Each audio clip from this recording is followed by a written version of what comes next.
ഈ ഗണേഷിന്റെ സപ്പോർട്ടിനെ കുറിച്ച് ഞാൻ ചോദിക്കേണ്ട തന്നെ കാര്യമില്ല. കാരണം ഗൗരിയിലെ പാട്ടിനെയും ഗൗരിയെയും ഇഷ്ടപ്പെട്ട ഒരാളാണ് അല്ലേ. എങ്കിലും ഇങ്ങനെ പുതിയ പുതിയ കാര്യങ്ങൾ വരുന്നു, ഇങ്ങനത്തെ സൈബർ ബുള്ളിങ് വരുന്നു, ഇതിനെയൊക്കെ ഗണേഷ് എങ്ങനെയാണ് എടുക്കുക? ഗണേഷ് ഒന്നും മലയാളം വായിക്കാൻ അറിയില്ല. ഒരു പ്ലസ് ആണല്ലേ അതൊന്ന്. അതുകൊണ്ട് ഈ കണ്ടന്റ് എക്സ്പോഷർ വളരെ കുറവാണ്. ഈ അടിച്ചിടുന്നതെല്ലാം നല്ല മലയാളത്തിൽ എസ്സേസ് ആയിട്ട് ഇങ്ങനെ ഇരുന്ന് എഴുതാനുള്ള ആളുകൾ. അപ്പം കുറേ ട്രാൻസ്ലേറ്റ് ചെയ്തൊക്കെ എന്തൊക്കെയോ വായിക്കുന്നുണ്ട്. ട്രാൻസ്ലേഷനും ആ ഒരു എഫക്റ്റീവായിട്ട് ഇംഗ്ലീഷ് ട്രാൻസ്ലേറ്റ് ചെയ്യാൻ പറ്റില്ല. പക്ഷേ ചിലപ്പം പുള്ളിക്ക് വിഷമമൊക്കെ വരും. ഇത് എന്തിനും ഇങ്ങനെയൊക്കെ ഇവരൊക്കെ ഇങ്ങനെ ഇതൊന്നും അല്ലല്ലോ നീ പറയുന്നത്, ഇവരെന്തിനും വിളിച്ചു പറയുന്നതൊക്കെ ചോദിക്കാറുണ്ട്. പക്ഷേ അതിനപ്പുറം ഞാൻ പറയും പിന്നെ കുറച്ച് ദിവസത്തേക്ക് അങ്ങോട്ട് പോകണ്ട, മാറ്റി വെച്ചോന്ന് പറഞ്ഞു.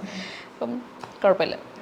ഇപ്പോൾ ഗൗരി പാടിയിട്ടുള്ളത് ഷാൻ റഹ്മാൻ്റെ പാട്ടിൽ ഇപ്പോൾ പറഞ്ഞില്ല, കുറച്ച് മ്യൂസിക് ഡയറക്ടേഴ്സ് അതിനുള്ളിൽ തന്നെ അതിലേറ്റവും ഒരു സമയത്ത് എനിക്കൊന്ന് ആരോ നെഞ്ചിൽ നിന്ന് കേൾക്കുമ്പോൾ വേറൊരു സിംഗറിൻ്റെതാണോ എന്ന് സംശയം തോന്നിയിരുന്നു. അത്രയും മനോഹരമായിട്ടാണ് ആ പാട്ട് പാടി വെച്ചിരിക്കുന്നത്. അപ്പം എങ്ങനെയാണ് ഷാൻ ആ പാട്ടുമായിട്ട് ഗൗരിയിലേക്ക് എത്തുന്നത്? എങ്ങനെയാണ്? ഫസ്റ്റ് ഷാൻ ചേട്ടൻ എനിക്ക് മ്യൂസിക് മോജോയിൽ വരവീണ ട്രാക്ക് കേട്ടിട്ട് എനിക്കൊരു ഫേസ്ബുക്കിൽ ഒരു മെസ്സേജ് അയച്ചായിരുന്നു, ഇഷ്ടപ്പെട്ടു പറഞ്ഞിട്ട്. അപ്പോൾ ആ സമയത്ത് ഞാൻ ഇങ്ങനെ പറഞ്ഞു എനിക്ക് നിങ്ങളുടെ പാട്ടിൽ ഭയങ്കര ഇഷ്ടമാണ്, കൂടെ വർക്ക് ചെയ്യണമെന്ന് ആഗ്രഹമുണ്ട് എന്ന് പറഞ്ഞപ്പം he was already working on A few tracks. അപ്പം നിങ്ങൾ ശരി പോരെന്ന് പറഞ്ഞു. അപ്പം അങ്ങനെ ചെന്നിട്ടാണ് ആരോ നെഞ്ചിൽ പുത്തൻ പണം ഉള്ള പാട്ട്, അങ്ങനെ കുറച്ച് പാട്ടിലൊക്കെ അങ്ങനെയാണ്. ആരോ നെഞ്ചിൽ മഞ്ഞായി പെയ്യുന്ന നേരം താനേ വിണ്ണിൽ മിന്നാനൊരുങ്ങുന്നു താരം,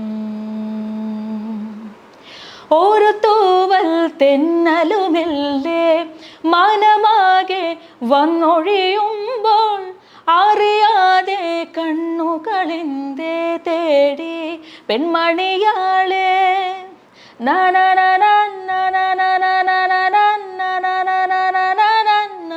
സായബ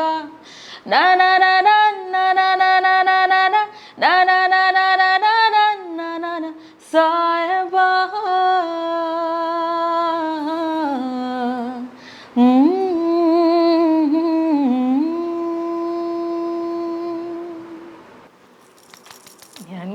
ഭയങ്കര ഇഷ്ടമുള്ള പാട്ടാണ് ഗൗരി, ഭയങ്കര ഇഷ്ടമുള്ള പാട്ടാണ്.